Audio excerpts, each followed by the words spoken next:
The smell of antiseptic clung to the air like a warning, sharp and sour, mixing with the scent of old leather and dust.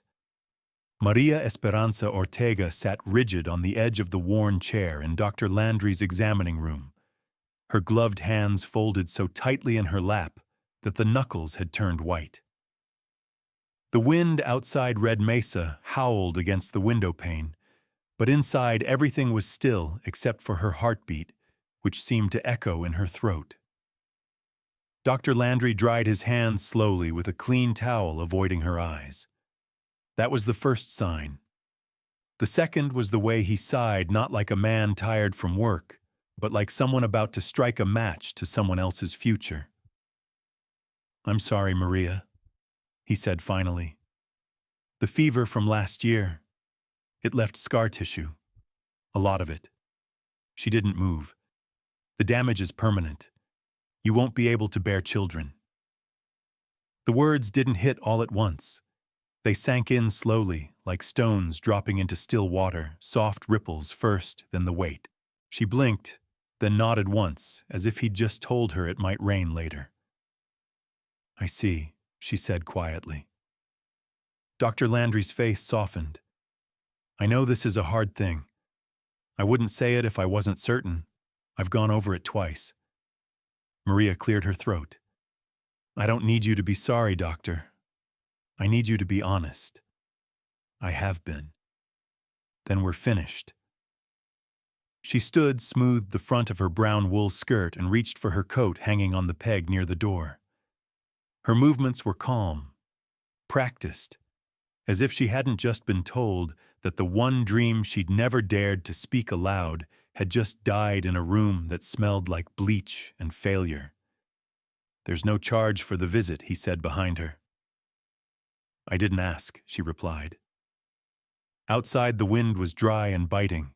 The sky above Red Mesa was a stretch of pale blue broken by the red sandstone cliffs that gave the town its name. It should have been beautiful, and it was, but it felt like walking through a world that had already moved on without her. Her boots crunched over gravel as she passed the chapel, the bakery, the general store. People greeted her with smiles, nods, tip of the hat. Maria smiled back. It was a strange thing how the world didn't stop for private grief. A woman could lose a dream and still be expected to greet the widow on her porch or make polite conversation about the coming frost.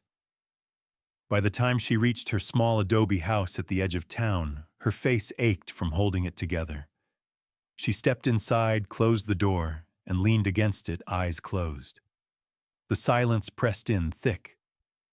There was no crying, no rage, just silence. She had always been proud of her independence. Raised by a rancher father who died too early and a mother who worked her hands to bone, Maria knew how to take care of herself. She taught school, balanced her own accounts, attended mass, did everything that made her respectable in the eyes of Red Mesa's tight-knit society. But beneath that shell had always been a quiet hope one day. Perhaps someone would see her not just as useful, but as a woman worth loving. A home of her own, not just to return to at night, but to fill. With laughter, with children. That hope had always been her own private warmth. Gone. She moved through her house without turning on a lamp, the late afternoon light cutting narrow lines across the floorboards. Her hands worked without thought, removed her gloves, hung up her coat, boiled water for tea she wouldn't drink. She sat at her small table and stared at the wall across from her, feeling nothing. And then finally, everything. It came in a rush heat behind her eyes, a sting in her throat. She swallowed it down, cried for a moment, then wiped her eyes with the heel of her palm like a child scolded for weakness. There would be time for grieving later. She had school tomorrow. As dusk fell, she stood again, lit the lamp, and pulled her worn shawl around her shoulders. She took out the reader for the older students and tried to prepare the next lesson. But her focus slipped. Instead, her eyes landed on the spare bedroom door. Empty, unused except for the chest that held her mother's quilt and a few old linens. The door creaked open under her hand. The room was still and quiet. She stood there staring at it. She would never fill it. A knock at the front door startled her so much she jumped. She wasn't expecting anyone. And no one knew where she had gone today. She opened the door cautiously, expecting perhaps Clara or one of the students' mothers. Instead, it was Reverend Alvarez, his hat in his hands, his expression carefully blank. "I'm sorry to bother you, Miss Ortega," he said, stepping back as if already apologizing for coming. Someone said you might be under the weather today." She looked at him. Was that all she asked? He hesitated. "Just wanted to check on you."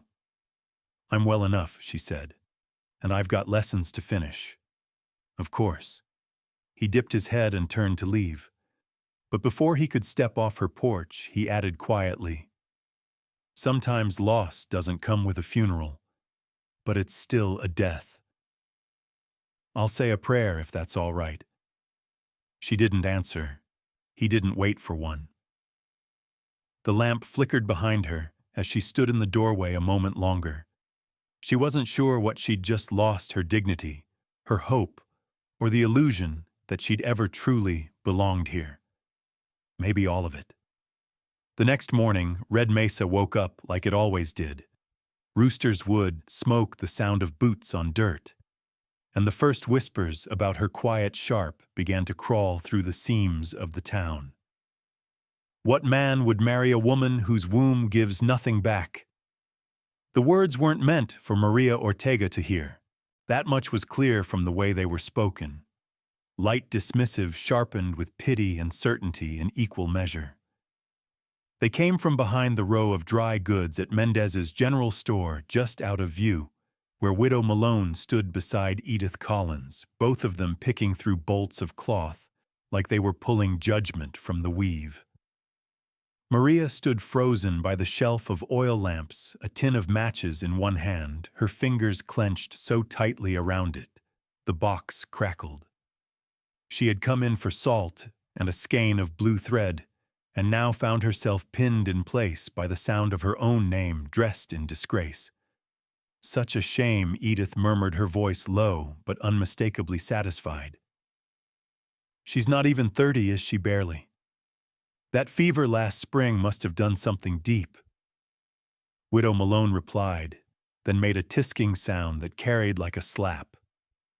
"I always said she worked too hard. The body remembers."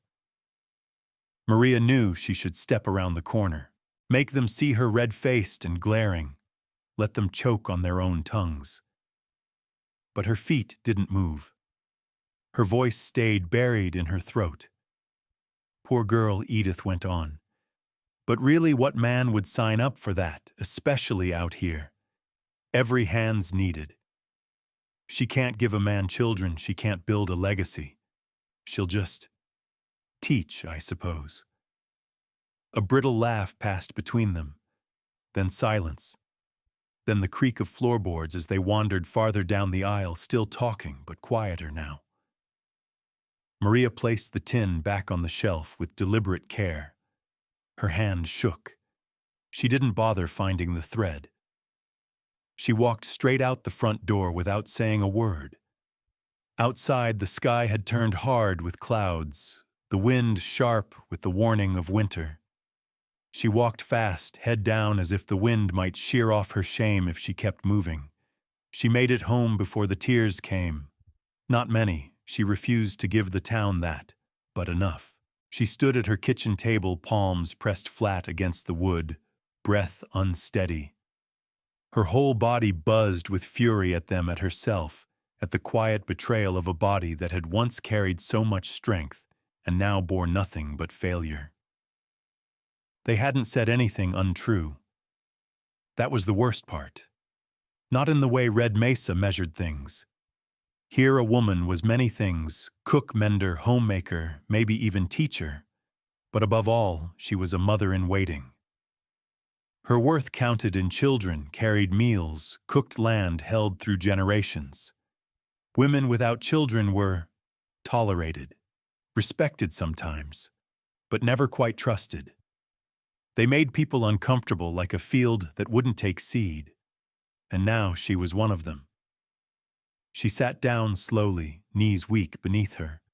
Her shawl slipped from her shoulders, pooling on the chair behind her. The house was too quiet. Every breath echoed. She had built this life with care, warm, ordered, useful. She had her books, her work, her students, but now it all felt small, pale. She thought of the spare room again, of the empty cradle she'd seen last spring in a traveling merchant's wagon and nearly bought just in case. Fool. At the schoolhouse the next morning, nothing had changed, and yet everything had. The children arrived with their usual mix of energy and noise. Maria greeted them with steady smiles, handed out slates and chalk-assigned reading pairs. Her voice never cracked. Her hands never faltered. But underneath she felt as fragile as the thin glass above the stove that always rattled in windstorms. She watched them as they worked. Little Sophia Marquez sounding out syllables. Jacob Thomas scratching numbers into the slate with the fierce determination of a boy who'd rather be chasing goats. Anna Lugin dreaming again, fingers tangled in her braid, staring out the window at the drifting clouds. They were her children in a way. She had taught some of them, their letters held others through skinned knees and first heartbreaks. Their parents thanked her, after Mass brought her pies and stitched her gloves in winter.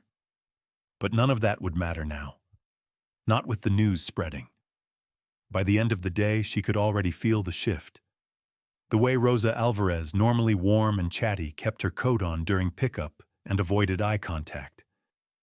The way Mr. Lugin's handshake seemed more hesitant, as if barrenness might somehow be catching, as if not being able to have children made her less safe to trust with theirs. Miss Ortega came a small voice. Maria looked down to see little Anna holding out a folded paper heart, lopsided and misshapen, but clearly made with care. "I made it for you," Anna said shyly. "'Cause you looked sad this morning." Maria knelt, took the paper gently, and smiled. "Thank you, Anna. That means a great deal." The girl beamed and skipped back to her coat. Maria held the heart all the way home. But by evening, the quiet in her house had settled too deep. Her shoulders ached from keeping them straight all day. The paper heart sat on her table beside a cup of tea gone cold. She tried to read, couldn't focus, tried to sew, pricked her finger. The knock came just after dark. She didn't move at first, didn't want to see anyone. But the knock came again, firm, familiar. When she opened the door, Clara Reyes stood there, one eyebrow arched, a covered dish in her gloved hands.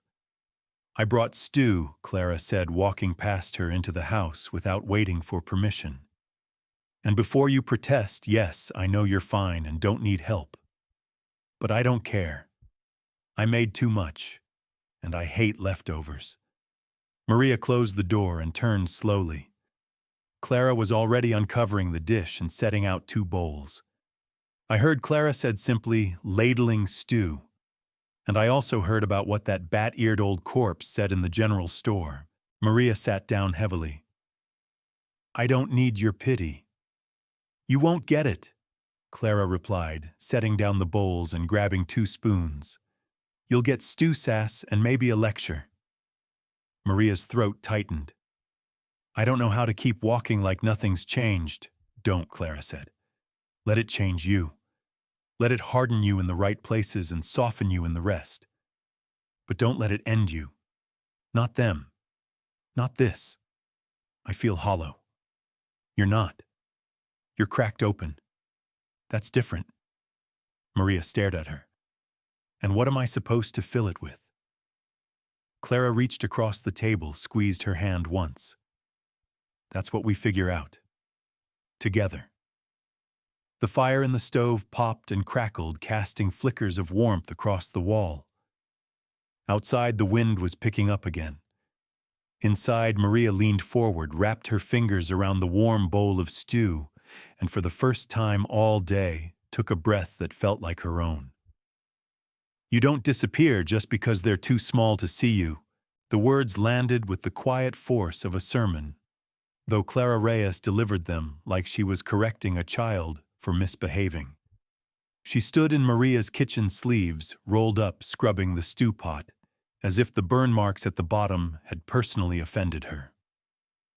Maria sat at the table, her back straight, but her eyes tired, a rag crumpled in one hand. The stew had been good, rich, warming, but the silence afterward had crept in again. Clara had filled it, as she always did, not with chatter, but with presence, with truth. "I'm not trying to disappear," Maria said softly, though it felt like a lie even as she said it. Clara didn't look up. "No, but you're doing a fine job of shrinking." Maria looked out the window. The streets were mostly empty this late, only lanterns flickering in a few windows across the square. The wind had died down, leaving the night still and echoing. Her reflection looked older in the glass, smaller. "I'm tired," she murmured. "Of course you are. You've been bracing your whole self like a barn in a storm. Let it blow through. Don't try to hold it back." Maria leaned her cheek against her hand, pressing her fingers into her temple. "I know what they think of me now. I could handle being pitied, but this pulling away, like I'm contagious, like I've failed some unspoken test. They think you're a cracked pot with nothing worth pouring," Clara said, drying her hands on a towel. "But they're wrong. You're just not useful to them in the way they've come to expect. That doesn't make you empty." Maria didn't answer. Not because she disagreed, but because some part of her hadn't decided yet if she believed it. Clara came around the table and sat down across from her, folding her arms. "When I was 12, she said, my mother found out she couldn't have any more children after me. It broke something in her. She tried to hide it, but I saw it. I lived in the ache of that silence for years." Maria looked up, surprised. Clara never spoke about her family. She stopped going to church, started covering the mirrors in the house, said it wasn't right to look at a woman who couldn't complete her purpose. "That's awful," Maria said. It was Clara agreed, and it was wrong. But she couldn't see it. She let the world convince her she was less. "I swore I never would." Maria's voice cracked. "And me, I see you trying to do the same thing," Clara said gently. "Taking the shape they've left for you. Don't. You're still Maria Ortega. Still the woman who taught Sofia to read, who carried Anna through a dust storm, who built a whole life from nothing but stubbornness and books. I feel like I've been unmade." "Then remake yourself," Clara said. "Not for them, for you." A long pause stretched between them. The only sound was the wind rattling a loose shutter and the soft hiss of the fire dying down in the stove. Finally, Maria exhaled. "You make it sound so simple." Clara smiled, tired but kind. "It's not simple. It's just necessary." They sat in the silence that followed. Maria felt something loosen in her chest, just slightly, like a knot that had been pulled too tight for too long. Not undone, but weakening. "I suppose I should be grateful you're so forceful," she muttered. "You should," Clara replied, standing again and gathering her shawl. "I'm the best friend you've got. I'm also the only one." "Well," Clara grinned as she reached the door that makes me indispensable. The door creaked as it opened, cold air curling in. Clara turned, half-shadowed in the doorway. "You going to the harvest gathering tomorrow?" Maria blinked. "I wasn't planning to." "Go," Clara said. "Wear the green dress, the one that makes you look like someone who doesn't give a damn." "I don't know if I can face them all." Clara tilted her head. "Then don't. Face the sky, the music, the cider. Let the rest of them wonder if they're the ones being judged for once. Maria hesitated, then nodded slowly. I'll think about it. You do that. Clara stepped outside, pulling the door shut behind her. Alone again, Maria stood by the fire, stirring the embers with the poker until they glowed brighter. The heat brushed against her skin like a memory of comfort. She reached over and picked up the paper heart Anna had given her, still sitting on the table. It was clumsily folded, the edges uneven, the crease crooked, but it had survived 2 days now, uncrumpled. She smiled faintly. The next morning, Red Mesa buzzed with preparation. Wagons rolled in from nearby ranches. Tables were set up behind the chapel, adorned with burlap runners and baskets of dried corn. Lanterns were strung between poles and children ran underfoot, already stained with cider and dust. Maria stood by her wardrobe for a long time. Her fingers hesitated on the simple brown dress she usually wore for school, then moved instead to the deep green one she hadn't worn since Easter. It wasn't extravagant, but it fit well and made her feel taller somehow. Braver. She pinned up her hair, fastened her boots, and looked at herself in the small mirror nailed to the wall. She didn't look like a woman undone. She looked like a woman still standing. The music had already begun by the time she reached the churchyard.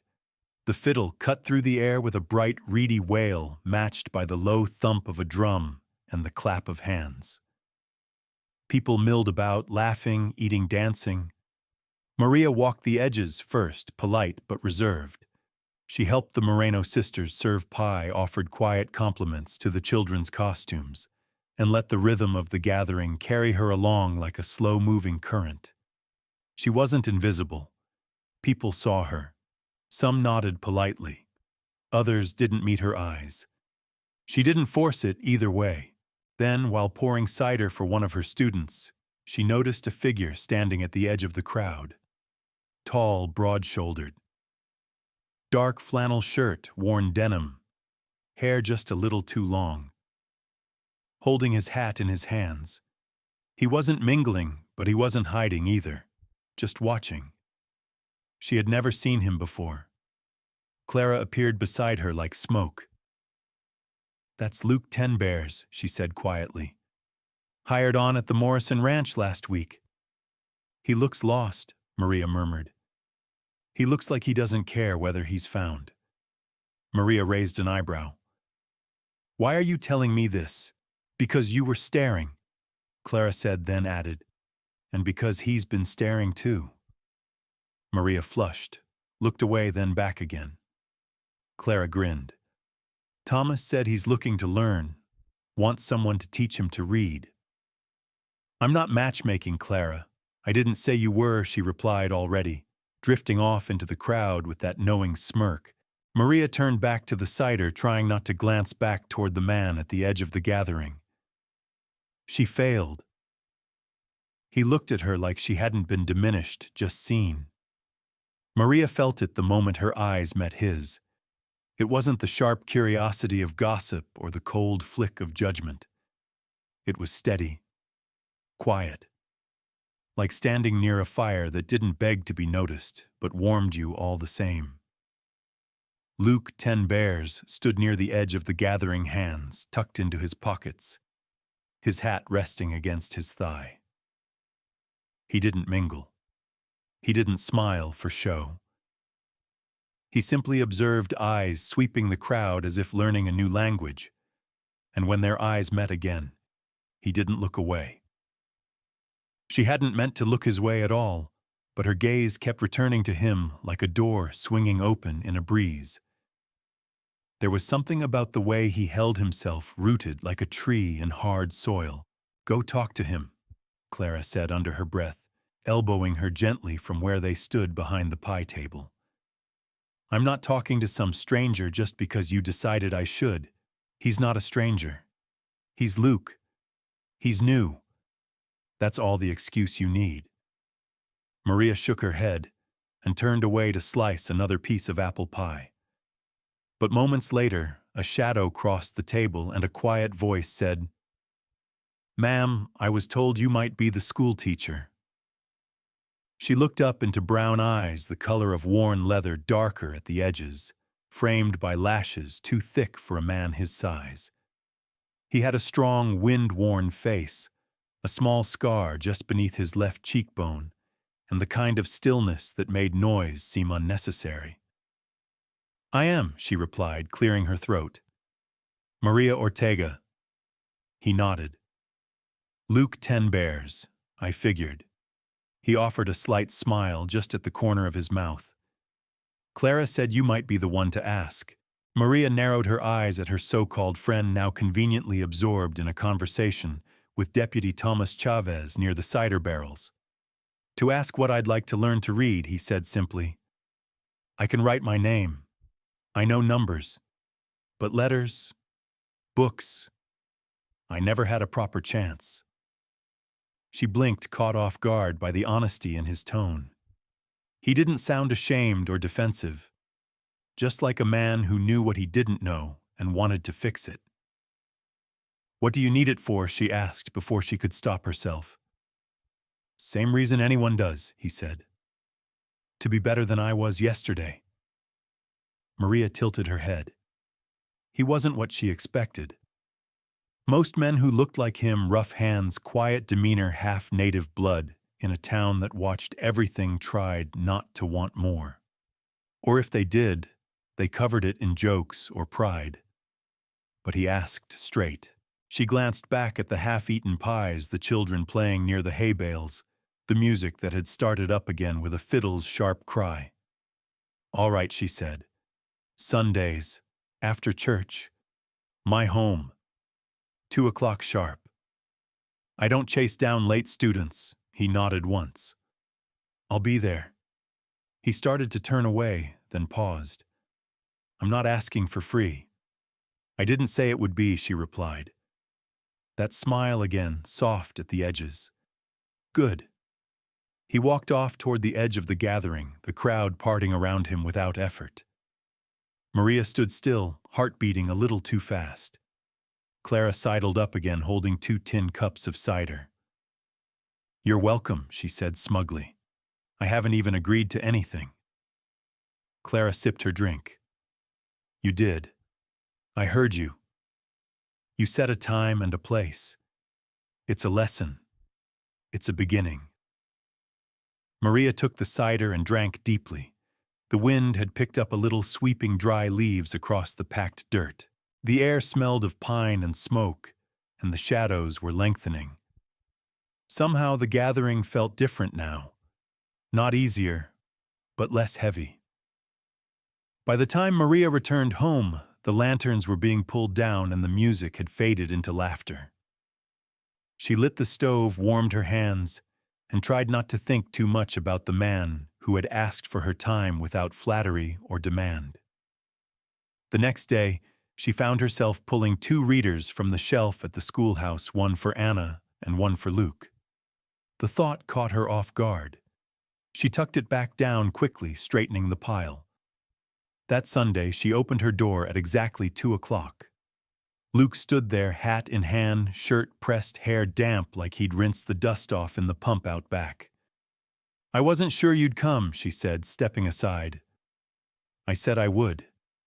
He entered quietly, looking around her small home like it was a library or a chapel. His eyes settled on the books, lined neatly on her shelves, the old globe beside the desk, the cracked window pane with the stitched curtain. "I've never been inside a teacher's house," he said. "It's just a house," she replied. He didn't argue. She motioned to the table. "Sit. We'll start with the basics." He pulled out the chair and lowered himself into it carefully, as if the wood might not hold him. But he didn't fidget. He waited.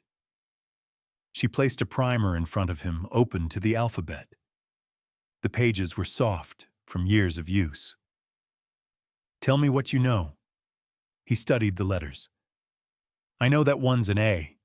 Looks like the frame of a teepee. And that's an O. I used to brand cattle with a circle.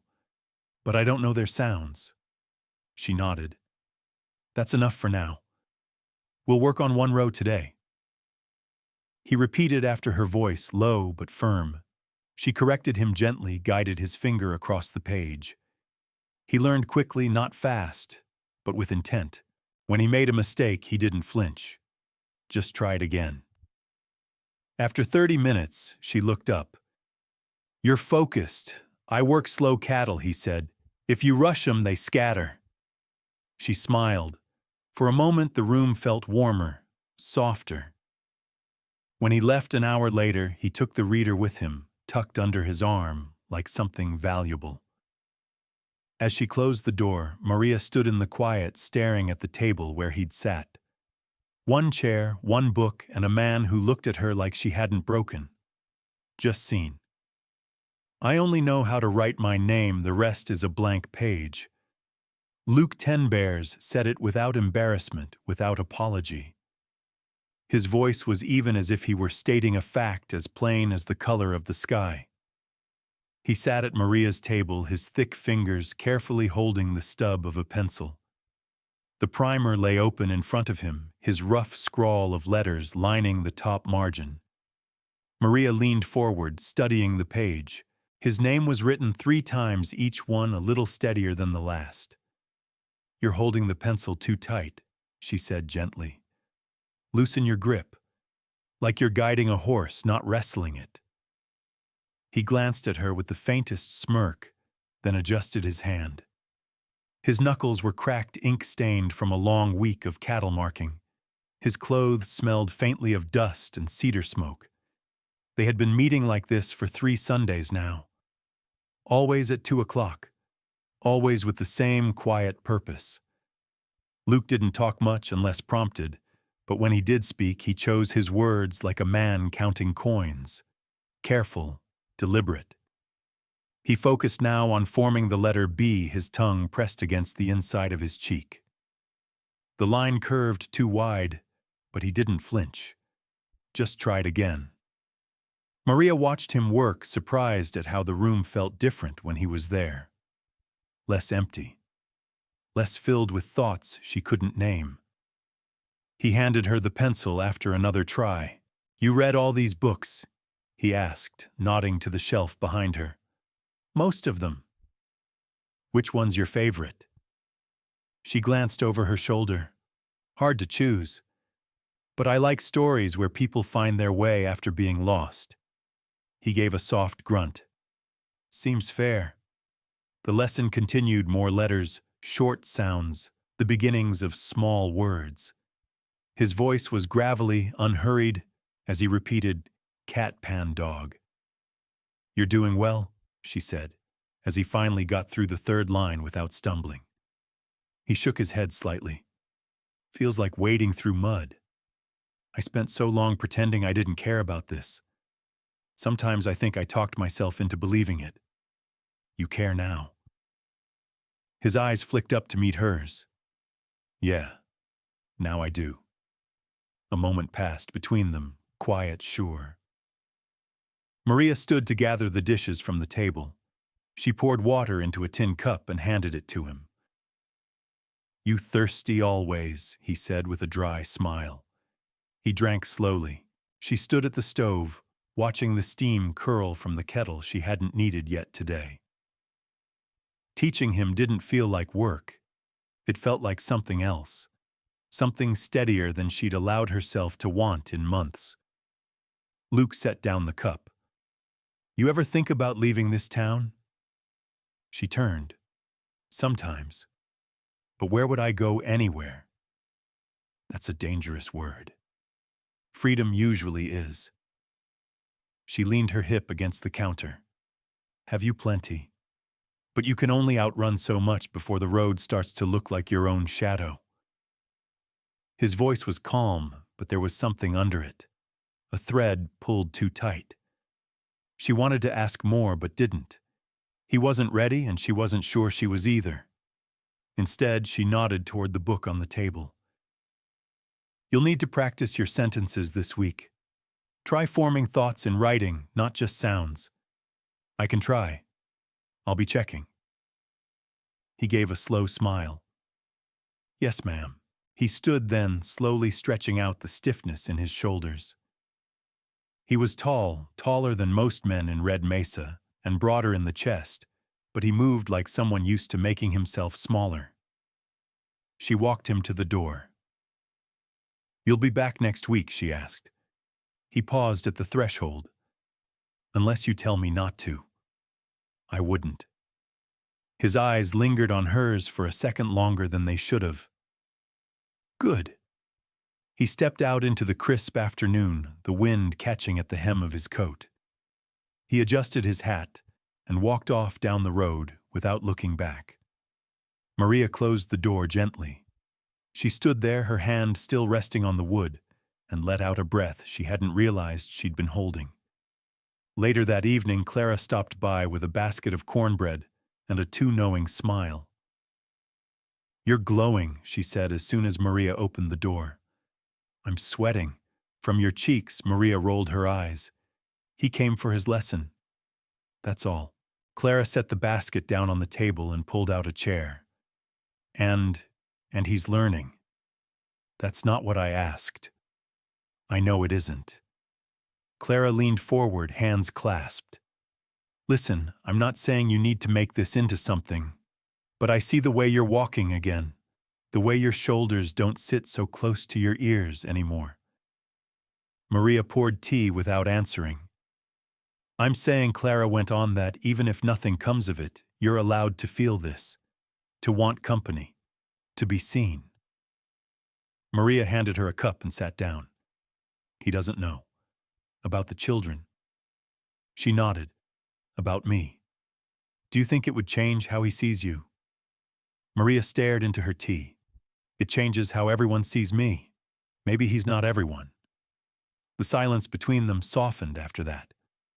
When Clara left, Maria stood for a long while at the window watching the empty road that Luke had walked hours before. The moon had begun to rise over the mesa, casting long shadows across the dust. She picked up the primer, ran her fingers over the indentations where his pencil had pressed into the page. A man learning to read wasn't such a strange thing, but this felt like more than reading. It felt like trust, like building a new language between two people who'd forgotten how to speak one. She put the book back on the shelf, lit the lamp, and returned to her chair. There was still grading to finish, still a week ahead to prepare. But her heart didn't feel quite so heavy anymore. It felt like something opening slowly, like a door that had been stuck shut for far too long. It's quiet with you. Like the world stops pushing so hard. Luke said it without looking up from the page, his voice soft and unguarded. His hand hovered over the primer, the pencil balanced between his fingers, as he finished writing the word hope in uneven but legible script. Maria didn't answer right away. She watched the word settle into the paper, like a footprint in fresh snow, delicate but sure. Outside, the wind rustled through the cottonwoods behind her house, the brittle leaves whispering against the windows. You write like someone who means it, she said finally. He glanced at her, then eyes tired but focused, that small crease between his brow deepening. I do. Every word costs something. It was the fourth Sunday of lessons, and the rhythm had become familiar. Luke arrived on time. He took off his coat, rolled up his sleeves, and sat at her kitchen table with the same quiet attention he gave to everything. He listened more than he spoke, but he always spoke with purpose. He never made small talk. And yet Maria had come to look forward to their silences more than most people's conversation. Today, the primer lay forgotten to the side, and a blank sheet of paper sat before him. She had told him to write something from memory, a thought, a sentence, a moment that stuck with him. He had paused for a long time before writing hope.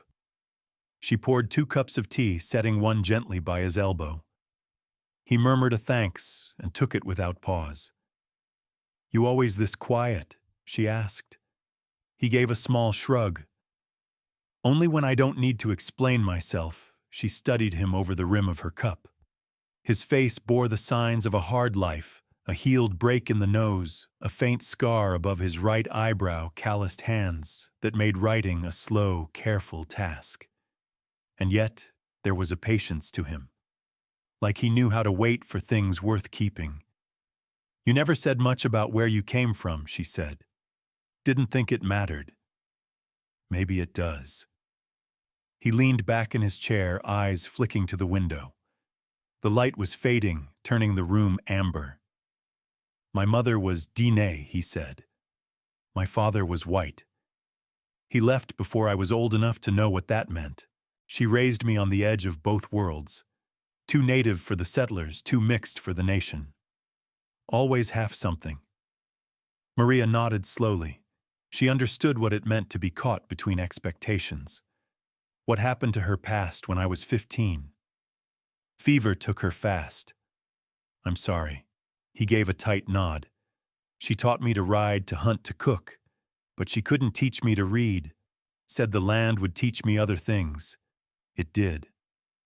Maria traced her thumb around the rim of her cup. "And now I want to finish what she couldn't give me." The room fell quiet again, but it was the kind of silence that felt earned, not awkward, not unfinished. He took up the pencil again, started writing on the blank page, slow and careful. She let him work while she tidied up the table, her movements quiet so as not to break his rhythm. When he finished, he pushed the paper toward her. It read, "The world is heavy, but some people make it lighter." She met his eyes. "That's yours." He nodded.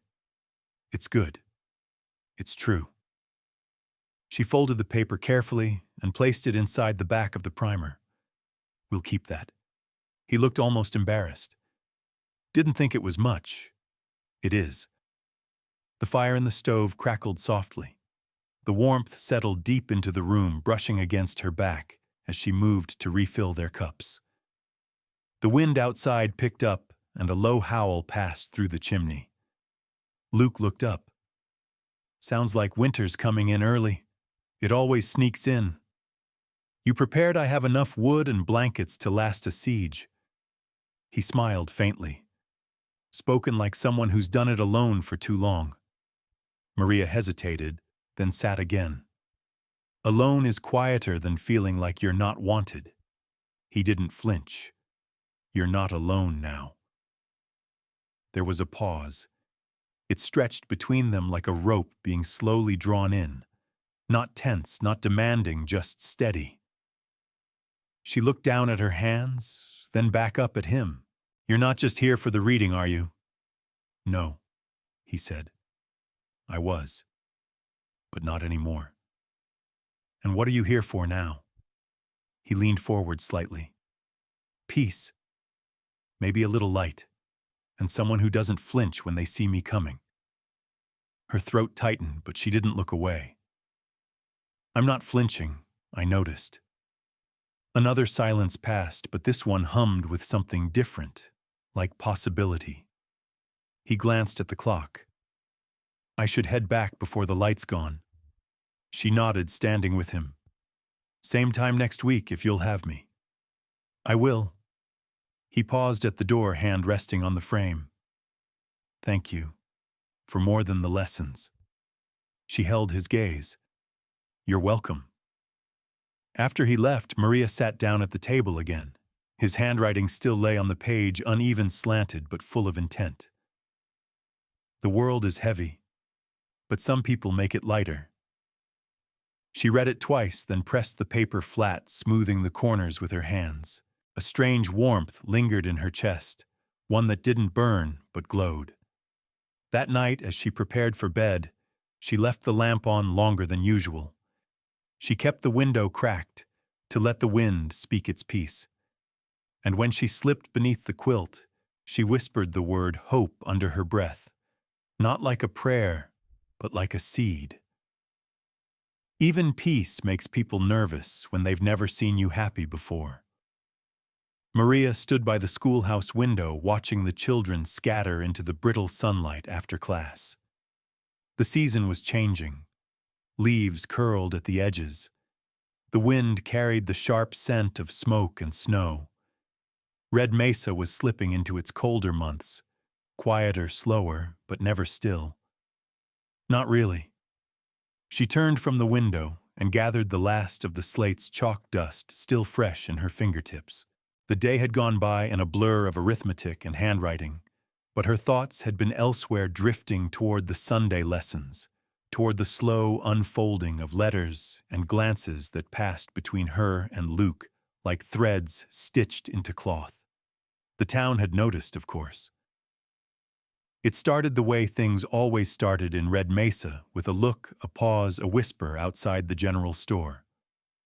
Someone saw Luke walk Maria home after their lesson, and someone else saw him waiting at her porch with kindling and firewood. Then came the questions, mostly unspoken. Is he courting her? Doesn't she know his kind don't stay a woman like her, already broken? She'd felt the eyes, the polite nods that cooled like dishwater left too long. Even the Reverend had hesitated before greeting her at Sunday service, his "Good morning, Miss Ortega," just a hair too forced. But Clara was right as usual. People grew uneasy when they saw joy that didn't fit their picture of how life was supposed to go. And Maria, to her own quiet surprise, was beginning to feel joy again. That evening, she sat on her porch with her mending the air, crisp but bearable under her shawl. She was threading a stubborn tear in the hem of a sleeve when footsteps crunched in the dirt. She looked up before he could speak. "You're early," she said. Luke tipped his hat. Didn't feel like waiting. She smiled and motioned to the second chair. He sat down, moving slowly, as if the air itself was something sacred not to disturb. They sat for a moment without speaking, listening to the wind pass through the cottonwoods. He broke the silence first. "Town's watching us. I know. They don't like what they can't name. They don't need to name it."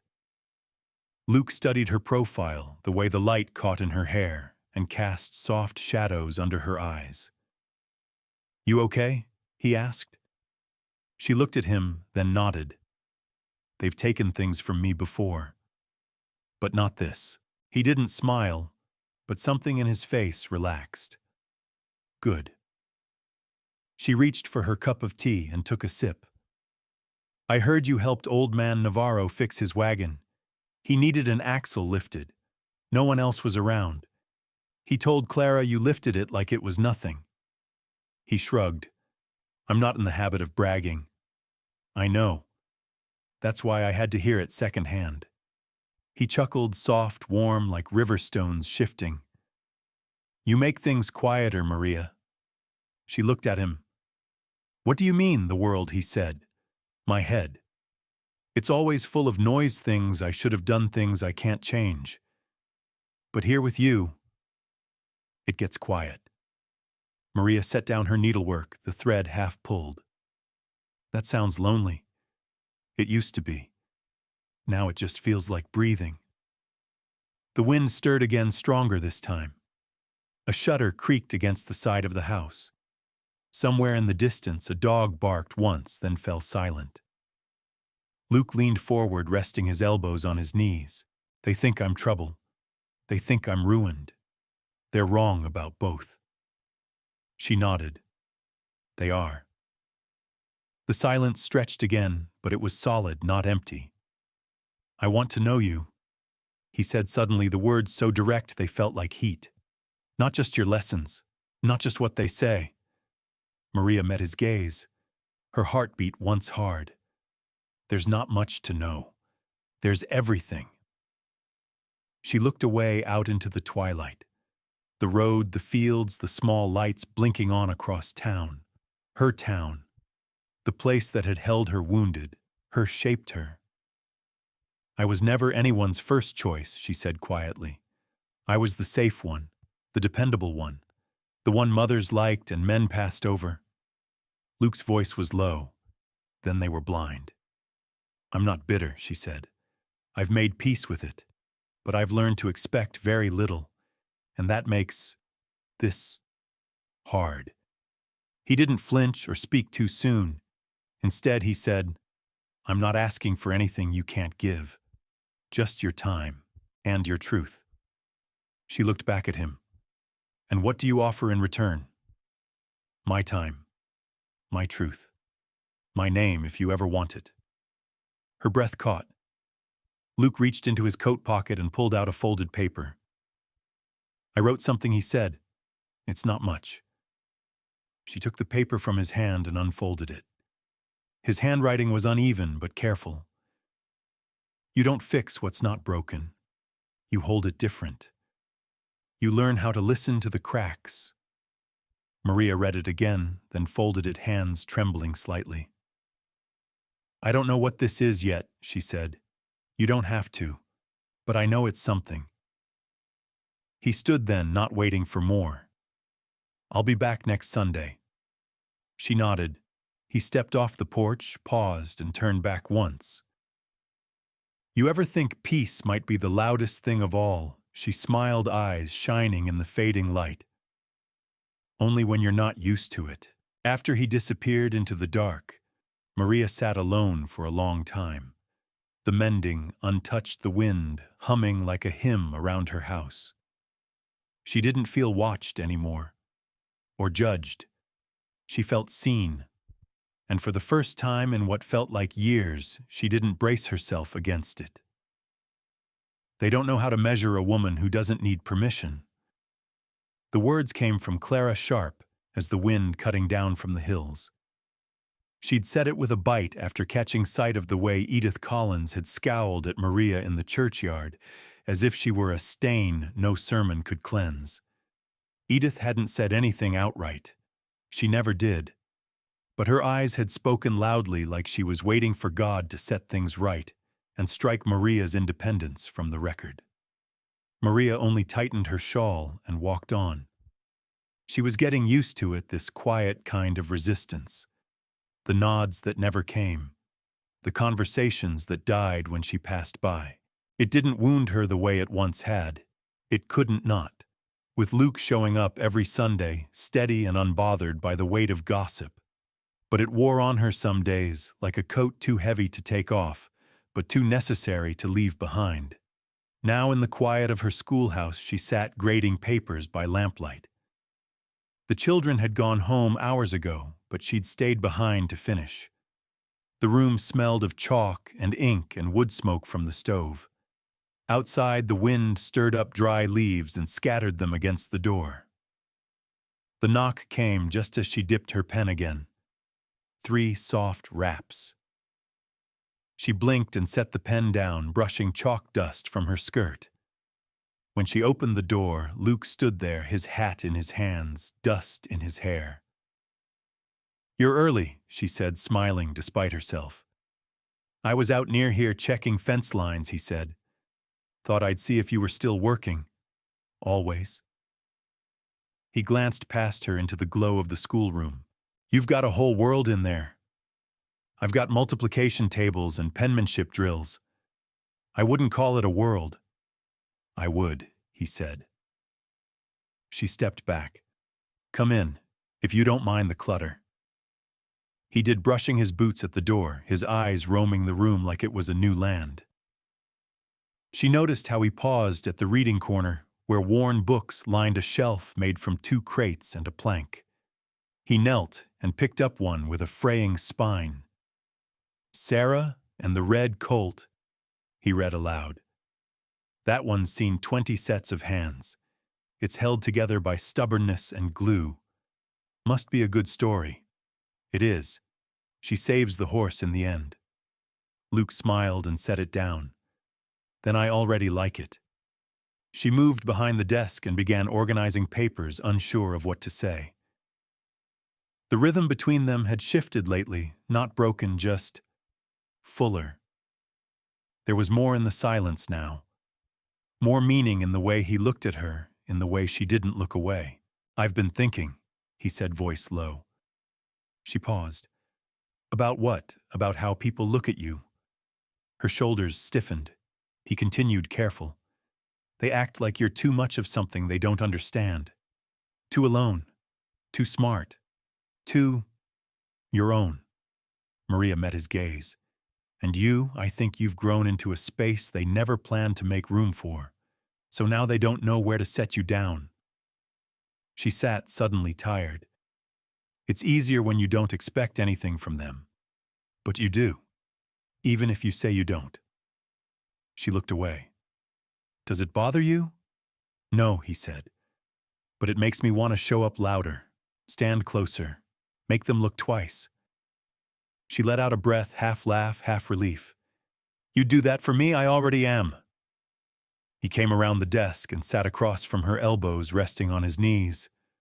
I was thinking too, she said, about you. He smiled just a hint. So I was remembering something my grandmother once said. She told me, Maria, there's a kind of man who sees your fire and tries to blow it out. Then there's the kind who sits beside it and keeps it going. Luke's voice was soft. Which one am I? You've been keeping it lit, without even trying. They didn't move for a while. Just looked at each other, the air thick with the kind of honesty that didn't need raising voices to land hard.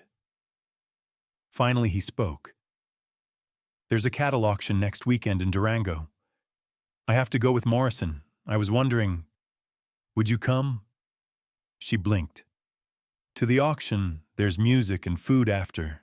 It's not just livestock and handshakes. You want me there, I do. She smiled, unsure whether to laugh or cry.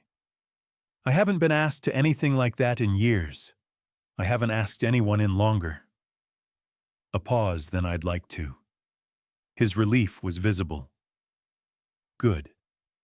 She stood and he did too. Their hands touched for a moment as she handed him his coat. Neither pulled away quickly. Next Sunday, he asked. I'll be here. As he stepped out into the dark, a voice called from across the road. Miss Ortega. It was Reverend Ellis walking home from evening prayer. He looked surprised to see her on the porch with Luke. Luke didn't step away. He nodded. Reverend. The older man gave a thin smile. Good evening. Evening, Maria said. He passed on without more, but the moment hung heavy. Luke looked at her. That going to be a problem, she shook her head. Not for me. He smiled again, wider this time, and disappeared into the dark. Back inside, Maria closed the door and leaned against it, her heart still catching up to her body. They didn't know how to measure a woman who didn't need permission, and for the first time she didn't care if they ever learned. Sometimes a good thing draws fire just by existing. It was Clara who said it, standing by Maria's side as they watched the riders gather at the edge of town. The morning of the Durango auction was colder than expected, but clear. The sun sat low behind the ridgeline, casting long shadows and painting the dirt road gold. Luke waited by his horse near the water trough, saddlebags packed reins loose in his gloved hands. Maria adjusted her coat heart, fluttering harder than she liked to admit. She'd spent the night before laying out clothes she hadn't worn in years, brushing out her hair longer than necessary, second-guessing everything. This wasn't a date, not exactly, but it wasn't not one either. Clara bumped her elbow. You look like a woman who's about to be seen, not saved. Maria smiled despite her nerves. Is that supposed to calm me down? It's supposed to remind you who you are. Luke looked up, caught her eyes from across the street, and tipped his hat. No flourish, no show. Just acknowledgement. It was enough. She walked over, conscious of the people watching, Miss Bernal from the general store, Deputy Chavez, and even the quiet judgment of Reverend Ellis, who paused in front of the chapel steps. They didn't say anything. They never did. But Maria felt the heat of it like sun through glass. You ready? Luke asked. She nodded. Are you sure it's all right, me coming? He gave her a look, steady, unwavering. I asked. That's all the permission needed.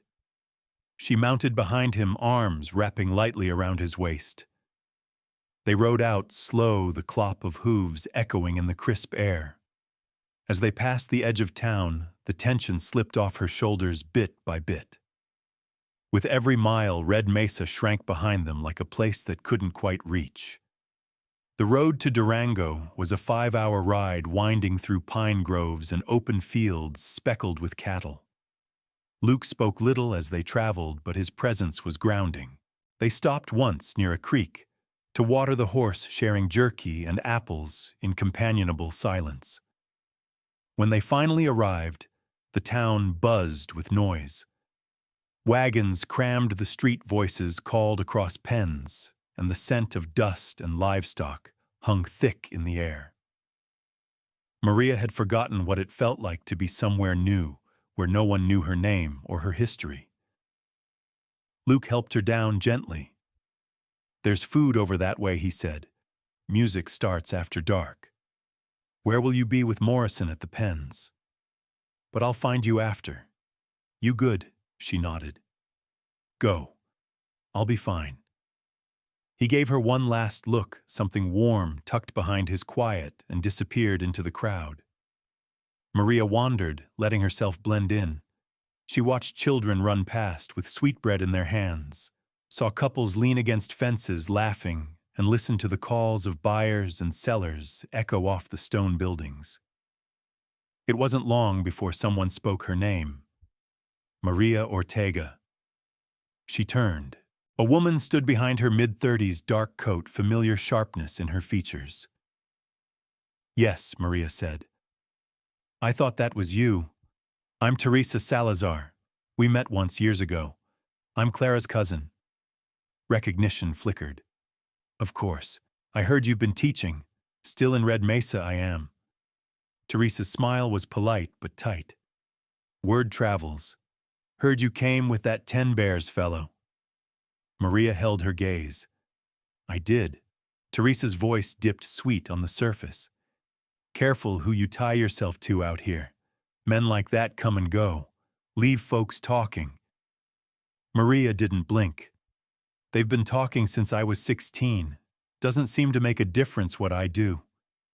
Teresa faltered, then laughed like it was all a joke. "Didn't mean offense, just looking out." "I've had enough people looking out for me," Maria said. "I'd rather have someone standing beside me." She walked away before the woman could answer. Later, she sat at the edge of the square where fiddlers tuned their instruments under hanging lanterns. People gathered, slowly drawn in by music and the promise of warmth. Luke returned as dusk settled, his shirt dusted with hay, a scratch on his cheek. "Long day?" she asked. "Good one," he said. "Morrison sold all 6 steers. I got offered a job up north come spring." Her heart skipped. "Are you taking it?" He watched her for a beat. "Depends." And he didn't say anything, just reached out his hand. She took it. They danced to the slow reel of strings and boots against dirt. His hand at her back was steady, his steps patient, like he wasn't in any rush to prove anything. She moved with him easily, forgetting for a moment how long it had been since she'd let herself be held like this.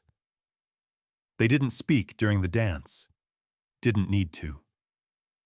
When the music slowed and they stepped away, she noticed a few heads turned, strangers, curious townsfolk whispering. Teresa stood by the cider table watching them with narrowed eyes. Luke didn't look away. He reached up and brushed a strand of hair behind Maria's ear. "Was it what you needed?"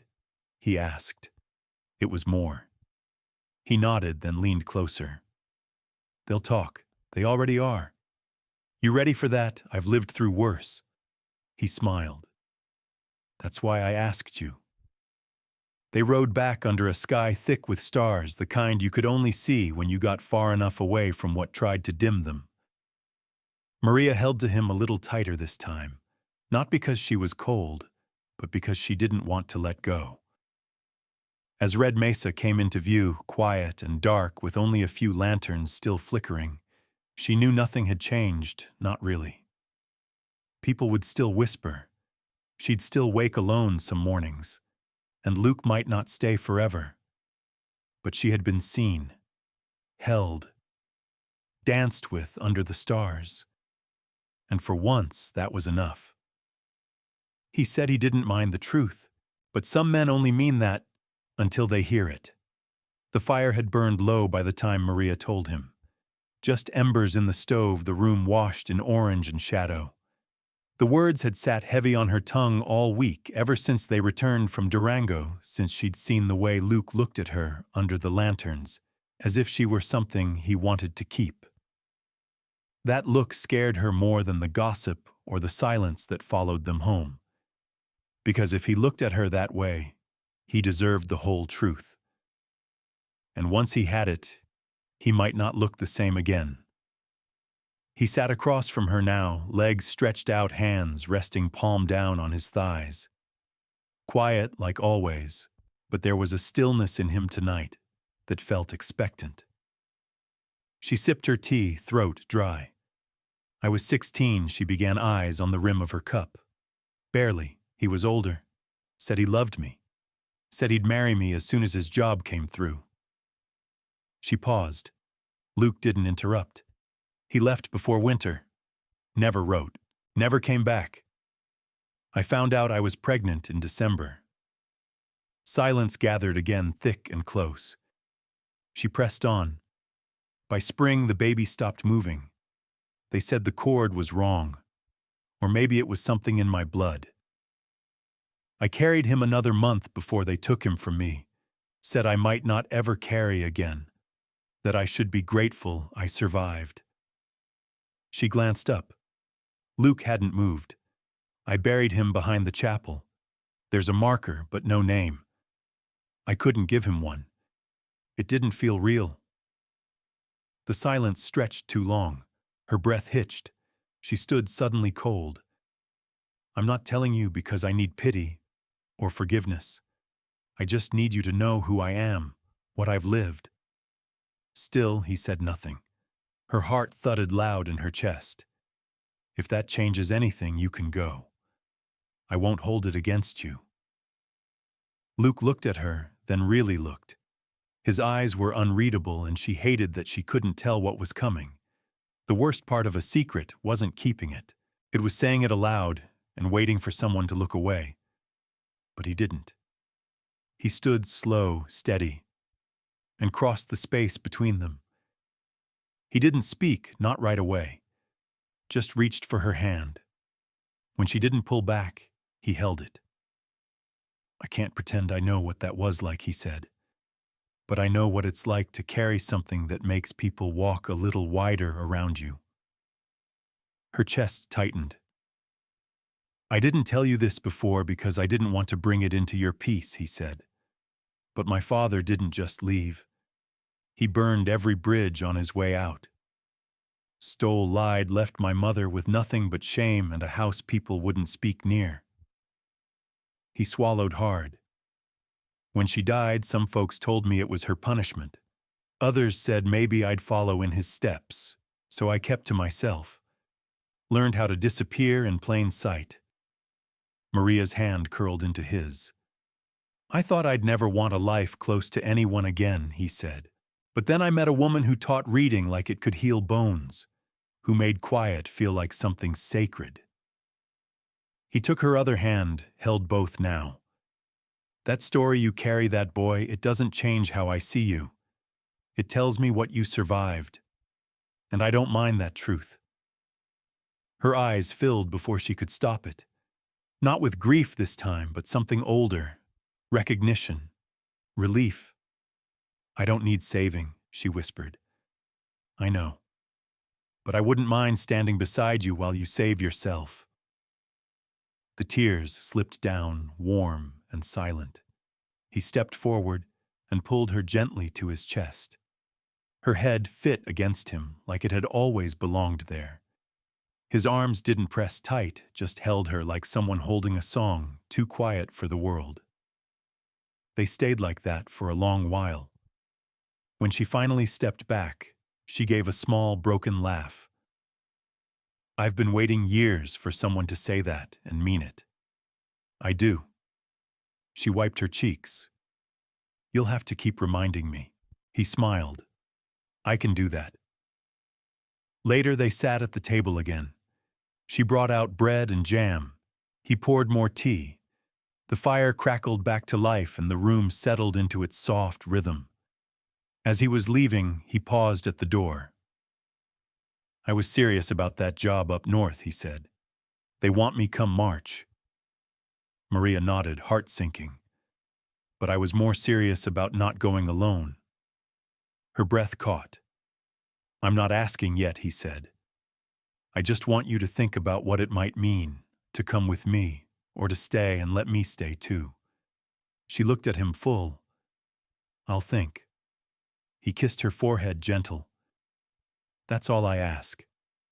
After he left, Maria didn't sleep right away.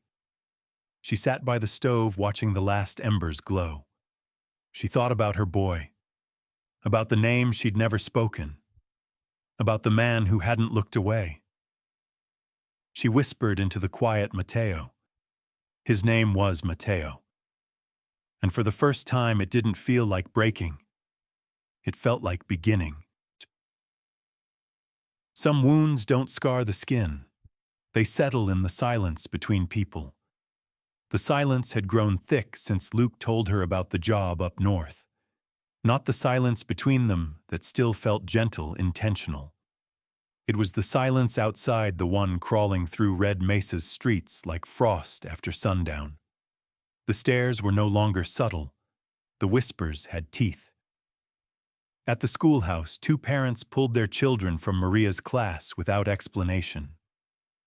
Edith Collins stopped speaking to her altogether.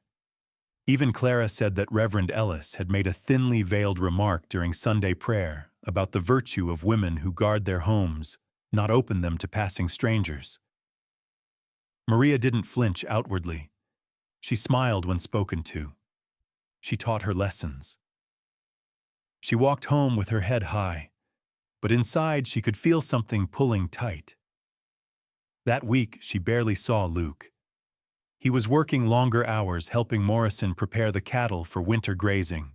The days were getting colder, the nights shorter. When she did see him, brief touches of hands, quiet meals, warm glances, it was still good, still strong. But something was circling them now, something neither wanted to name. On Wednesday, Clara arrived with a basket of smoked pork and a face like thunder. "They're talking about a petition," she said, dumping the meat onto Maria's counter. Maria looked up from the stove. "Who Collins? Navarro. Chavez's wife too. Saying you've compromised your role as an educator. That you're a bad example for the children." Maria said nothing for a moment, letting the boil of the pot mask the roar in her ears. "They want me removed." "They want you erased," Clara corrected. "They don't like that you found something good. Especially not with someone who doesn't belong to them." Maria stirred the beans harder than needed. "What did you say?" Clara folded her arms. "I told them they'd better learn to teach their own damn children, and that any woman raising her head in a place like this should be celebrated, not buried." Maria smiled faintly. "You always did have the sharper tongue between us. That's why they don't like me either." Clara moved closer, softened her voice. "You can't let them push you out." "I won't." But even as she said it, Maria felt the old ache rising. That heavy knowing, the one that reminded her how quickly love could become ammunition. People didn't need facts. They needed a reason to unload their smallness. That night, she lit the lamp later than usual and waited. Luke didn't come. When the wind rattled the shutters and the fire burned low, she finally blew out the light and went to bed, the space beside her cold but honest. The next morning, he was waiting at her gate. He looked tired, his shirt wrinkled, his eyes shadowed, but his voice was clear. "I heard." She didn't ask how. Everyone knew by now. "They want to fire you," he said. "They want to remind me I was never really welcome." He opened the gate and stepped through. "Then we leave." She blinked. "Just like that, we start over somewhere else." I'll have steady work up north. There's land houses for sale. You could teach there. You'd be new, no ghosts, no gossip. She stared at him, heart pounding. It's not that simple, she said. Why not? Because I built something here. Because I buried my child here. Because this was my mother's home before it was mine. He hesitated, jaw tense. I'm not asking you to stay in a place that hates you, he said. They don't hate me. Not all of them. Just the ones who don't know what to do with me. And what about us? Maria's breath caught. I want a life with you, he said. Not just stolen time between fences and lesson plans. She looked down. I want that too. Then come. I need to know I'm not running. His voice dropped. Maybe it's not running. Maybe it's choosing peace. She nodded slowly, unsure. He stepped closer. You once told me I quiet the noise in your head. You do the same for mine. I don't care where we are. I care that we're there together. She wanted to say yes. Her heart was already leaning forward, but her feet stayed planted. I need to finish this term, she said. It's 6 more weeks. I won't leave these children without someone who believes in them. Luke studied her. Then he nodded. 6 weeks, he repeated. I'll wait. That night he stayed. They ate soup and cornbread in silence, their shoulders brushing as they sat at the table. Later, when she reached for his hand across the quilt, he took it like it was the most natural thing in the world. In the dark, she whispered, I told them the truth about Mateo. He turned to her. How did it feel, like breathing, for the first time? His thumb brushed the back of her hand. You're not broken, Maria, he said. You're just not what they expected. She smiled. Neither are you. Outside, the wind picked up again, tugging at the house like it wanted in. But inside, everything held steady. You don't lose your worth just because someone else can't carry your story. Snow came early to Red Mesa, a dry, drifting kind that made the town look like it had been dusted in sorrow. Maria walked to the schoolhouse with her scarf tight around her neck and her coat buttoned to her chin. Her breath came in puffs, and her boots squeaked over the frozen ground. The wind bit at her skin, but she didn't flinch. Inside the classroom, the stove already burned low. She'd come early to light it as she did every morning. The children would arrive with red cheeks and runny noses, stomping off the cold and huddling near the heat. She knew their routines as well as she knew her own heartbeat. But something felt different today. Heavy, slanted. Clara's words the day before echoed in her ears. They're planning a town meeting. Not just whispers this time. A formal vote, anonymous of course, to determine if Maria's moral example was fit to continue teaching. She had 6 weeks left. 6 weeks, and they couldn't even give her that. The bell rang low at 8. One by one, the children trickled in. Most smiled. Some hesitated, eyes darting toward the corners of the room, like their parents' unease had somehow transferred into their bones. But Maria greeted each one with warmth. She bent to tie shoelaces, wiped noses, passed out chalk. Mid-morning, as she walked between rows of practicing hands, the door creaked open.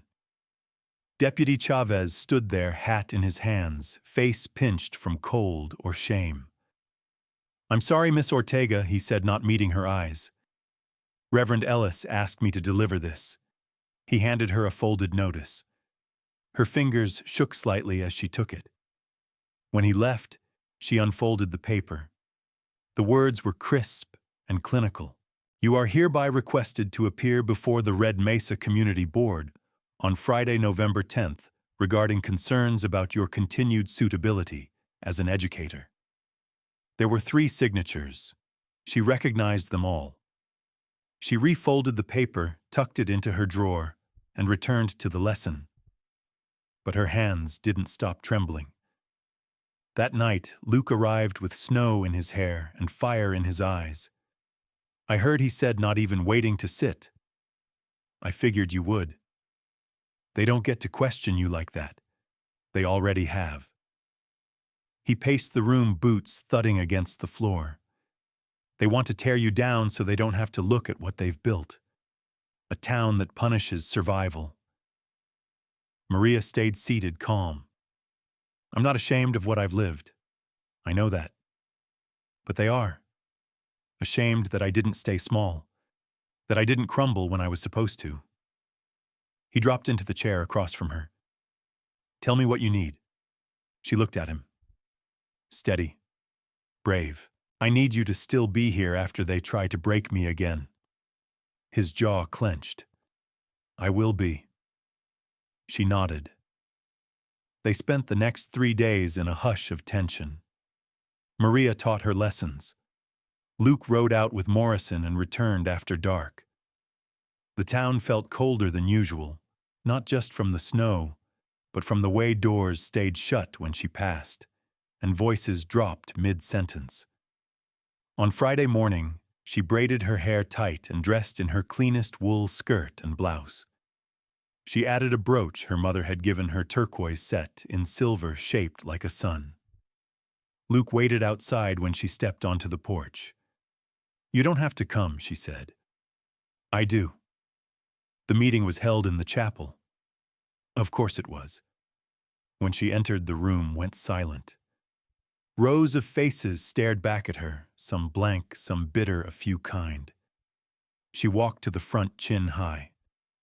Clara sat in the back, arms folded, tight, lips pressed into a line. Reverend Ellis cleared his throat. Miss Ortega, thank you for attending. As you know, there have been concerns raised by members of our community about your conduct. My personal life? Maria corrected, voice clear.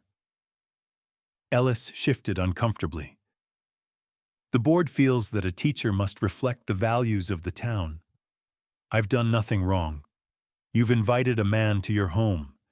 You've made no formal announcement of intention. Maria's hands curled at her sides. Are you asking if I'm married? There was a murmur through the crowd. Reverend Ellis frowned. We are asking whether your current example is appropriate for young minds. My students are learning to read, she said, to think, to question. I teach them numbers and maps and patience. I treat them with respect, whether or not their families do the same to me. The room was still. I lost a child in this town, she continued, voice rising. I stayed. I taught your children even when you whispered behind my back. I stayed when you pulled your daughters from my classroom and told your sons not to look at me. Luke stood quietly at the back, eyes on her.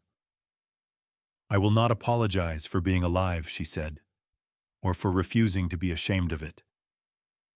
No one spoke for a long beat. Then Clara stood. I'd like to speak. Ellis blinked. Miss Navarro, this. She's done more good for this town than anyone here, Clara said. I watched her teach children to read when their parents couldn't. I watched her carry herself with dignity after you turned your backs. She looked at the crowd sharp. If she goes, you lose more than a teacher. You lose your conscience. There was another long silence. Then someone near the front coughed. A few eyes dropped. Ellis cleared his throat. We'll take a vote. Privately. Maria stepped down without another word. She walked straight past the rows of faces, her spine a line of fire. Luke followed her out into the cold. They stood on the chapel steps, breath visible, the town quiet around them. You didn't flinch, he said. I've done that enough for a lifetime. He took her hand. Whatever they decide, I know. She squeezed his fingers. I'm still here. Even when they hand you the same judgment twice, it don't weigh the same when you've grown strong enough to carry it. The envelope arrived the next day. No knock, no word, just slid under Maria's door while she was washing up from breakfast. Luke was already out riding fence lines with Morrison. The stove popped with heat, the scent of coffee still lingering in the air, and on the floor beneath her feet, judgment waited in ink. She didn't open it right away. She sat down at the table, fingers wrapped around her mug, and stared at it. Her heart didn't pound like she thought it would. No tremble, no panic. Just a slow awareness, like the sound of thunder still far off, but coming steady and sure. The vote hadn't taken long. She'd known that when they'd asked her to wait outside the chapel instead of sending her home. Some had already made their decision long before she walked in. But it wasn't the outcome that gnawed at her now. It was the knowing that she'd stood up, told the truth, and nothing in her buckled. When she finally opened it, her eyes moved slowly, scanning each line. The decision was formal, distant, dressed in polite words that couldn't hide the sharpness beneath. The board regrets to inform you that your teaching contract will not be renewed for the spring term. No mention of wrongdoing. No accusation. Just a clean cut. A silence posed as reason. She folded the letter carefully, slipped it back into the envelope, and placed it beside the plate of uneaten bread. There were no tears. She washed her hands, rolled down her sleeves, and pulled on her coat. The schoolhouse stood quiet when she reached it. The children wouldn't arrive for another half hour. She took out the key and let herself in, then sat at her desk and looked around at the familiar room. The scuffed floorboards, the chalk-scratched slates, the shelf of weathered books. Every piece of it had held her together when nothing else had. She stood and walked slowly around the room, fingers brushing the backs of chairs, the edges of desks. At the window, she watched the snow falling in soft spirals. Across the yard, Clara crossed the street and paused, her breath a puff of white in the air. Their eyes met. Clara gave a short nod.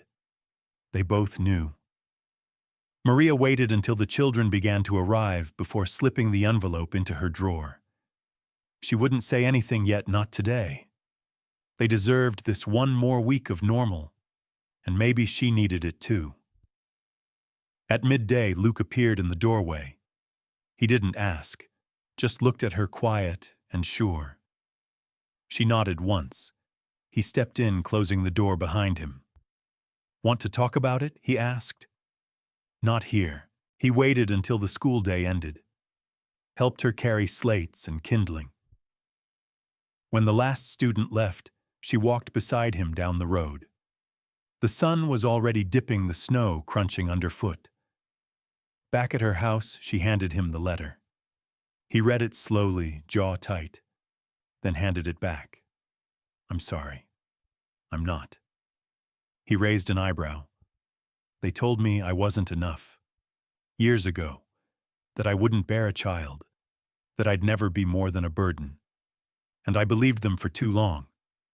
But this..." She placed the letter on the table and set a match to the edge.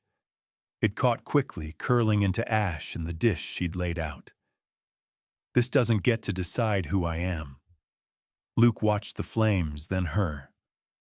"What now I finish the term? I say goodbye on my own terms." And after she sat tugging the blanket tighter around her shoulders. "I've been thinking about what you said. About leaving. About building something somewhere else." He sat across from her, silent. "I'm ready," she said. A breath passed between them. "I don't want to start over just to disappear again," she added. "I want a home. Not just walls, but roots. And not because I'm running. Because I've earned peace." Luke leaned forward, elbows on his knees. "There's a place near the river bend. A piece of land Morrison showed me. Good soil. Close to town, but not too close." She smiled. "Sounds like a place to plant something." He nodded. "Together if you want it." "I do." Later that night, after the fire died low and the dishes were done, Maria sat alone with her thoughts. She lit a candle and wrote a letter to herself, not the town. Just words she needed to say. You are not what they couldn't carry. You are not the ache they refused to understand. You are not unfinished. You are not unfit. You are still here. You still bloom. She folded it, tucked it in her journal, and blew out the candle. Outside, the wind stirred, but it no longer howled. Love doesn't always come wrapped in promises. Sometimes it just shows up steady like a horse that won't bolt in a storm. The first snow that truly stuck came on the morning Maria woke to silence, not the kind that followed loss, but the kind that came before something new. Outside her window, the world had turned white. The mesa was covered in a soft blanket that muted every sound but the occasional caw of a raven overhead. She wrapped her shawl tighter and walked outside with her boots crunching the crusted snow. The wind had settled, and her breath came in soft puffs. Across the road, Clara was already out sweeping her steps, nodding in that way of hers that meant more than any words. Maria had made peace with the schoolhouse. That last week she'd taught her lessons, as if nothing were changing. But each child had known. She'd felt it in their extra hugs, their lingering glances, the quiet way they cleaned their slates without being asked. No one said goodbye. Not exactly. But the parting had been understood, like the final note of a song still hanging in the air even after silence returned. Luke had come by each night that week, sometimes bringing supper, sometimes just himself. They didn't always speak about the future, but it was there between them, warm as the fire they shared. The land by the river bend was now more than an idea. It had a boundary, a price, and Luke had already spoken to the man who owned it. And Maria, for the first time in years, found herself picturing rooms, curtains, a table by the window. Not borrowed peace, not temporary shelter. A home. She was stirring coffee when she heard hoofbeats. Luke. She didn't have to look. He stepped through the doorway, cheeks flushed, the scent of snow still clinging to his coat. I have something to show you, he said, brushing his gloves together. Good morning to you, too. He smiled. Come on. She handed him a cup. Coffee first, then surprises. He sipped, leaned against the counter. The lumber's been ordered. Morrison said his cousin can help frame the place once the ground thaws. She blinked. You already ordered lumber. I told you I was serious. Her chest filled, then settled. I didn't know we'd already decided. We did. Somewhere between the first time I kissed you and the night you burned that letter. She let out a breath that was almost laughter. There's more, he said. Come outside. The walk wasn't far, just beyond the north edge of town, where the hills dipped gently and the snow hadn't been disturbed. They rode the short distance, Maria bundled against the cold Luke, steady in the saddle beside her. When they reached the clearing, he stopped. There, he said. Maria followed his gaze. The land stretched wide and open, framed by cottonwoods, and a slow bend in the river now frozen at the edges. A few stakes marked the corners. The sunlight caught on the snow, making it sparkle. She said nothing for a long moment. Tell me what you see, he said. She swallowed. I see a kitchen window facing the water, a porch with a rocking chair, a path worn in the grass where I'll walk every morning. Luke smiled. Then it's already yours. She turned to him. Why me? He didn't hesitate. Because you never asked to be rescued. And because even when everything in you could have turned bitter, you stayed soft in the ways that mattered. Maria looked back at the land.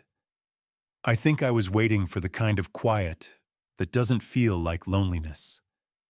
And I think I found it. They stood there in the snow, the silence between them, not heavy but full. Later, they walked the land together, pointing to where things might go. The barn, the garden, the fence line. They talked about the work ahead, and not once did either of them shy from it. Maria could feel it building not just in the plans, but in her chest, the steady rhythm of a life unfolding, no longer a thing she watched from the outside. When they returned to town, Clara was waiting on Maria's porch with something wrapped in brown paper. "What's this?" Maria asked. Clara shrugged. Something old for something new. Maria opened it carefully. Inside was a quilt, faded blues, and deep reds frayed at the edges but still warm. She recognized the stitching, the pattern. This was your mother's. It was. She always said the best quilts are the ones that carried tears and laughter both.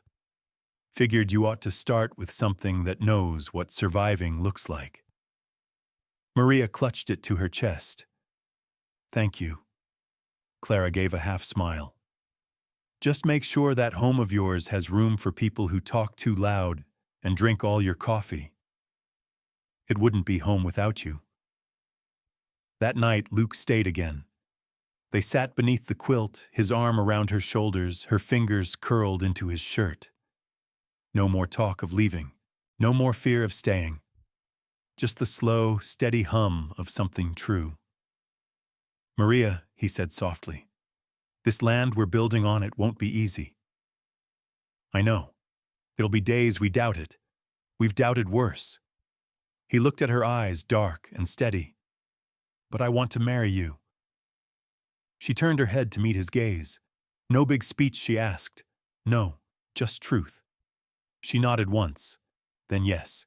He kissed her like they had time because now they did. Outside, the snow kept falling. Quiet, unbothered, beautiful, and inside love stayed. Not loud, not demanding, just present. Like a horse that wouldn't bolt. Like a promise kept.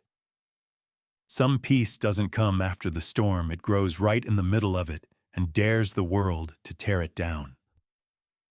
Maria rose before dawn that morning, the kind of cold dark where everything moved slow and quiet.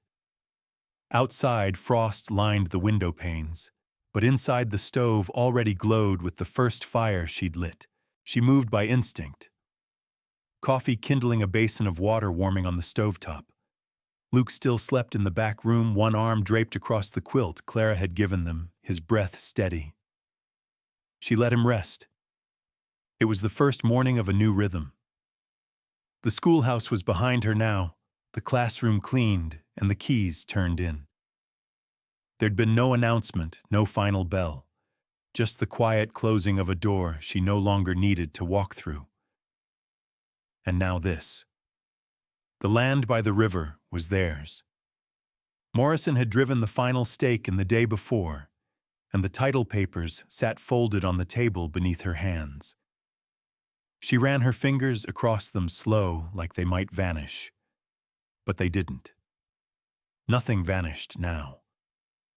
Later, she dressed in wool and wrapped her scarf tight, then stepped into the cold. The path to the land was familiar now.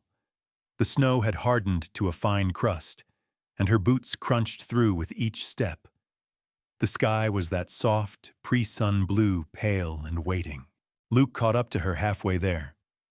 He didn't ask where she was going. He just took her hand. They stood together at the river's edge, looking out across the frozen bend. The land was bare, but it didn't feel empty. Stakes marked the corners of what would be their home. A pile of lumber stood waiting beneath a tarp. And next to it, 2 shovels leaned upright like a promise. They didn't speak until the sun tipped over the ridge and hit the snow. "Today's the day," Luke said, voice low. "It is." He turned to her. "You sure you don't want a ceremony? Clara's been itching to dress you up and pack the chapel with flowers." Maria smiled, eyes still on the land.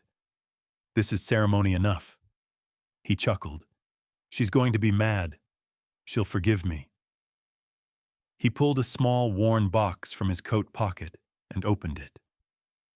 Inside was a ring, plain gold, shaped by hand, not store-bought. a ridge in the band like a trail cut through hills. I made it with Morrison's help, he said. It's not perfect. She took it gently, tracing the metal. Neither are we. He slid it onto her finger. It fit. They stood there in the quiet, no witnesses but the snow, the sky, and the cottonwoods that lined the bend. And that was enough. Back at the house, Clara waited on the porch with a kettle of stew and a scowl. "That was your wedding?" she said, hands on her hips. Maria grinned. It was. No flowers, no dancing, no cake. I didn't want dancing. Or cake. You're insufferable. But she pushed the pot into Maria's hands with a soft pat to her shoulder and muttered, "I saved the good bowls for tonight." Inside, they ate together, Clara Morrison and the two of them. Simple food, thick bread stories that had nothing to do with the past. The fire cracked and popped, and laughter came easier than expected. After the meal, Morrison leaned back and said, "You know, I was wrong about you two." Oh, Maria raised an eyebrow. "I thought you were both too damn stubborn to ever make it last. But maybe that's exactly what it takes." Clara sipped her tea. "You just like being proven wrong because it means you still got something to learn." He shrugged. Maybe. Luke watched them all quietly, a soft smile at the corners of his mouth.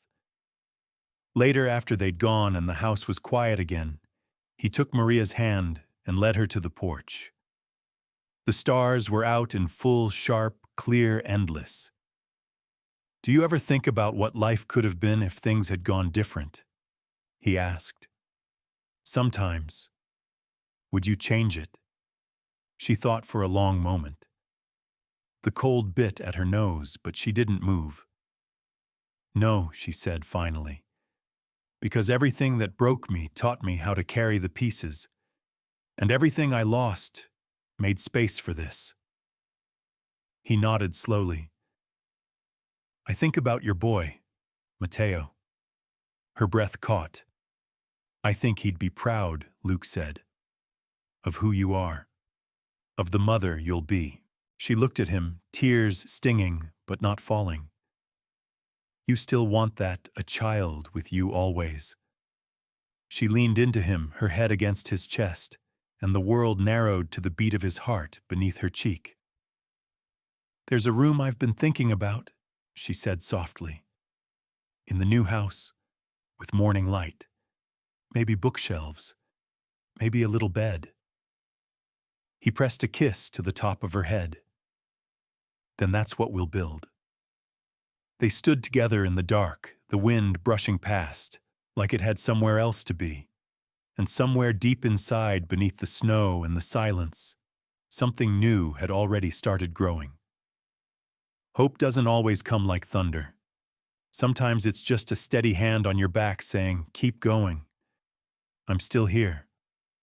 The walls went up with the thaw. Morrison's cousin came out from Pagosa Springs with a truck full of lumber and hands that moved like they remembered every nail from every house he'd ever raised. Luke worked beside him, sleeves rolled sawdust in his beard, the sun darkening the back of his neck. Clara kept the workers fed with biscuits and boiled beans, muttering about how none of them deserved pie until the roof was on. Maria stayed close, hammer in hand, surprising them all with how steady she was on a ladder. By mid-April, the house had shape. Rafters, a roofline. You could walk inside now and see where the kitchen would go, where the bedroom would catch the light. And the room for the child still empty, but not forgotten. Maria swept sawdust from the floor of what would be the front room and paused to look out through the space where a window would sit. The river shimmered in the distance, and beyond, that the mesa rose strong and sure, as if it had always been watching. Clara called from the clearing holding 2 mugs. "You're gonna break your back, pretending you ain't tired." Maria came down the steps and took the mug. It's hard to stop when it's finally real. Clara handed over the drink and leaned against the sawhorse. "You remember what you told me the day they gave you that envelope?" Maria nodded. "That I wouldn't let it decide who I was." Clara tipped her chin. You didn't. You decided. Every step after that's been yours. They drank in silence, the kind that doesn't ask to be filled. The next day, Maria rode into town alone. She hadn't done that in weeks. Most of her errands came through Clara now or Luke. But she felt something tugging at her that morning. Not dread, not exactly. Just a need to stand once more where she'd been knocked down and do it without flinching. She walked into Navarro's store and picked up flour coffee, 2 jars of dried peaches. Navarro didn't meet her eye, but he didn't look away either. When she set the items on the counter, he cleared his throat. Word is you're building. I am. He tapped the register. Still got that classroom voice. I still have something to say. He gave the smallest nod and handed her the change. Congratulations, Miss Ortega. She held his gaze. It's Mrs. Bennet now. Another pause. Well, Mrs. Bennet, if you ever find yourself needing seed or feed, come see me. It wasn't an apology, but it was something. She carried her bags back to her horse, set them in the saddlebag, and turned toward the chapel. The door creaked just like it always had. She stepped inside, half expecting her heart to thud harder, but it didn't.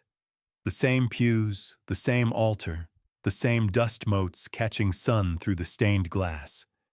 It was smaller than she remembered. At the back near the side wall, the tiny cross still stood. The one she'd placed herself years ago. Mateo's marker.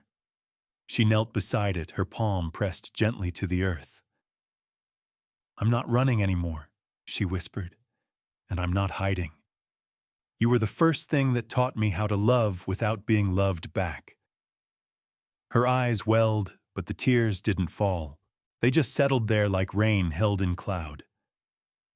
I'll plant something for you by the new house, something that stays through the winter. When she rose, her legs were steady.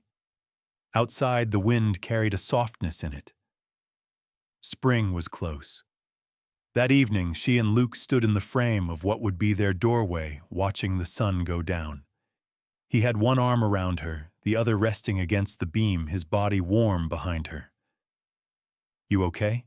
He asked. I am. You went to see him. I did. Luke didn't say anything more, just pulled her a little closer. She rested her head against him. I want to teach again, not now. Maybe not even next year, but one day. You'll have your own classroom, he said, in your own way. They stood like that until the sun disappeared behind the ridge. That night, as the sky turned navy and the wind shifted again, Maria couldn't sleep. She stepped outside, bare feet on cold floorboards wrapped in a shawl, and looked up at the stars. She thought of every woman who'd ever been told she was too much or too little. Every man who'd walked away, and everyone who'd stayed. Every child who hadn't made it, and everyone who would. She thought of herself, a girl once broken. A woman now whole, not because the world let her be, but because she fought for it, piece by stubborn piece. Behind her, Luke stirred. Can't sleep, too much peace, she whispered with a smile. He got up and joined her barefoot too, the wood creaking under their weight. They stood in silence, side by side, looking out over the dark ridge, the house frame casting long shadows in moonlight. I used to think peace came after the hard part, she said. He took her hand. What do you think now that it shows up right in the middle? If you let it. He kissed her temple. She leaned against him. And for the first time in years, Maria didn't brace for something to go wrong. She didn't prepare to be left behind. She didn't rehearse how to recover. She simply breathed. In, out, here, now, still here. The educational lesson learned from this story is that healing doesn't always come in grand moments. It often grows in quiet choices made over time. Standing your ground, choosing love without shame, and creating peace even when the world tries to deny it. Those are the things that shape a life worth living. For those who've lived long enough to know pain, the story is a reminder it's never too late to rebuild something good, and dignity isn't given by others, it's kept within.